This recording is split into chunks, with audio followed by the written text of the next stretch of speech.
Hello. Now, the UK's immigration figures for the year ending in June 2024 have been revised upwards from the initial estimates. And now the ONS says that 750,000 people net came to the country in that 12-month period. So here is a headline from Sky News.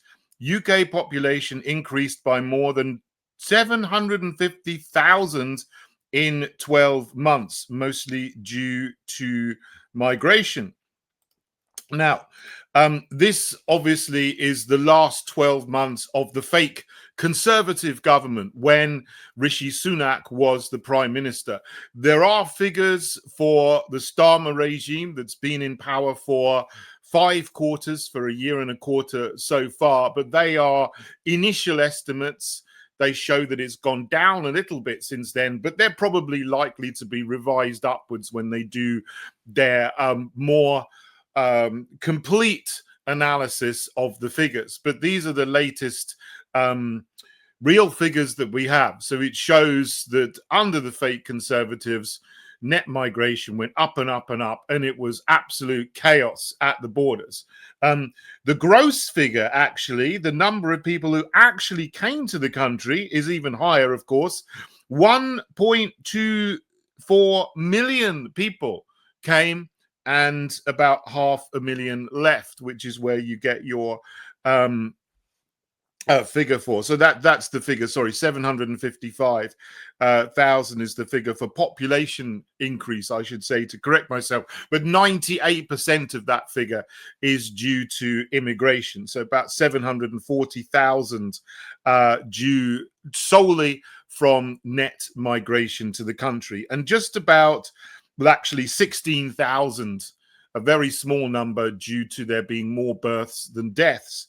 Now, that itself is a significant figure. Let me put this graph up here, which shows 2 lines. The bottom one is births minus deaths, which has normally run through most of living memory from about 100 to 200,000. But that fell off a cliff in the very year that COVID began. So the year mid 2019 to 2020, that went down significantly. And last year, only 16,000 more births than deaths. That was the second lowest in living memory. The only year it was lower was the one immediately beforehand, from June 2022 to 23, when it was negative. There were more deaths than births for the first time in living memory in the UK in that year, and it's only just got above the line in the year in question, mid 2023 to mid 2024. Heaven knows what it's going to be in the year that we're still waiting for the statistics, 24-25. It might have gone below the line again, and indications suggest that it has done. But the upper line here is the net immigration line. So back in the 80s and 90s, this was near balance. Sometimes it was below the line. There was pretty much a balance of people coming in and to the country and leaving the country. Then that increased, of course, dramatically during the Blair years.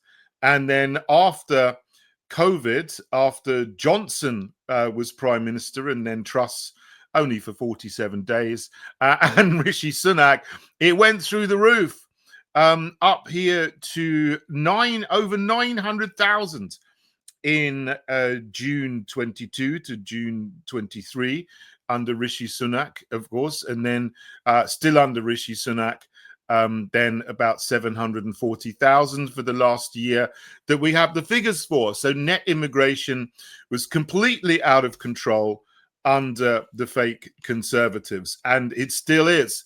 And we know that there is a small boats crisis across the English Channel that is approaching record numbers this year. It's on course to be about 60,000 people coming across the Channel this year, military-aged men on small boats. And that by itself is disastrous. If you think back to Enoch Powell's great speech of 1968, I think, where he spoke about we're heaping up our own funeral pyre and the rivers of blood, which was reference to classical literature, which was, of course, completely misconstrued by every leftist and cultural Marxist for the last 55 years. But that was a brilliant speech. But he was talking about 50,000 people coming in legally. Now we've got more than 50,000 coming in illegally, and the numbers that the government is facilitating to come in legally is 15 times that 50,000 figure that Enoch Powell spoke about being disastrous for the country all the way back in the 1960s. So just the illegal immigration is greater than the legal migration. There was a massive issue there 55 years ago, and the legal migration is off the scale.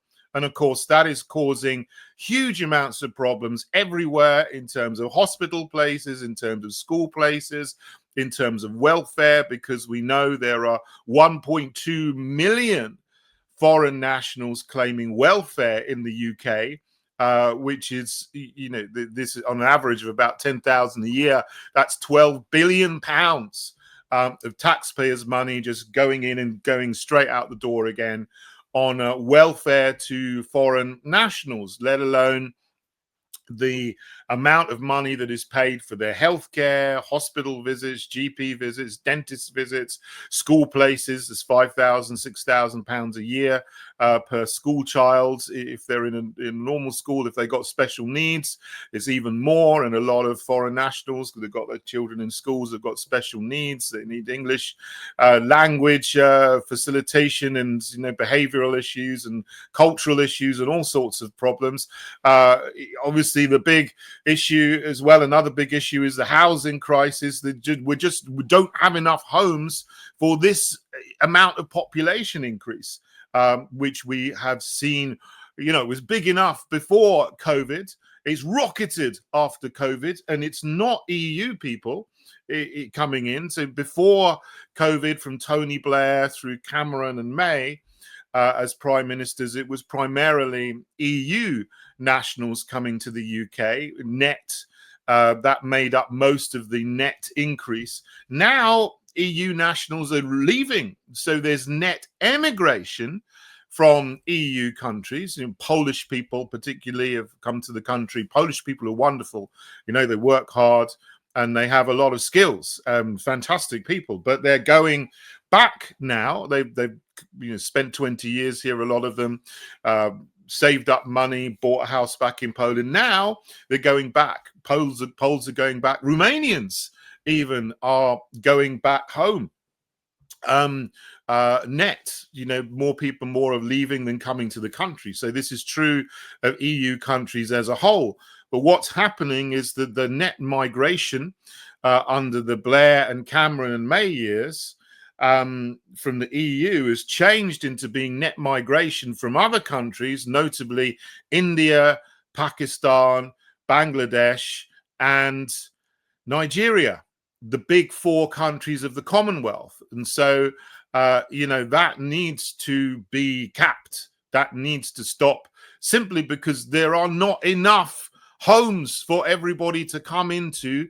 And that means that, house prices go through the roof, which is really not fair on British young people, British couples, young families who want to get a home and bring up their kids. And it's not fair to people who are hardworking but need a council house. There are no council houses available, or very few, for British people. 70% of new council homes being built go to foreign nationals, simply because of the sustained demand coming from government facilitated legal and illegal immigration.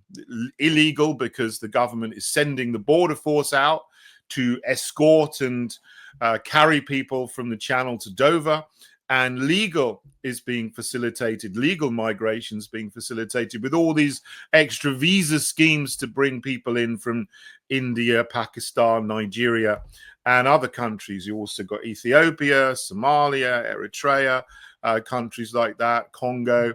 A lot of people are coming from those countries to the UK, which is causing these just problems of infrastructure, but also problems of crime as well, which we know about. You know, last week there was this Ethiopian man who'd been in the country 8 days. He'd sexually assaulted a woman. He'd sexually assaulted a 14-year-old girl.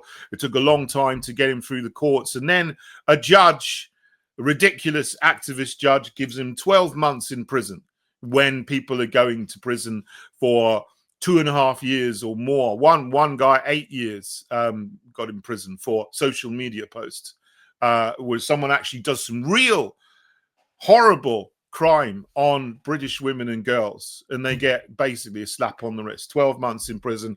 He'll be out in 4 or 5 months, and then what? You know, and this is what's happening. All these things are going together, and this is how the government is ruining the country. So is this government we got, the Starmer government, but these figures that have been the new, more accurate estimates, if you like, from the ONS, showing 750,000 net population increase, 740,000 of which was net immigration in that year, June 23 or July 23 to June 24, is being facilitated by the government. That was by the Tories, the fake Conservatives. You can't trust either of them. You can't trust the Uniparty, Labour, Tory, Lib Dem, Green.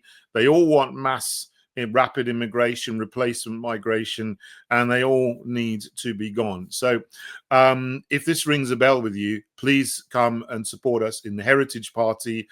We have been against rapid mass immigration from the beginning.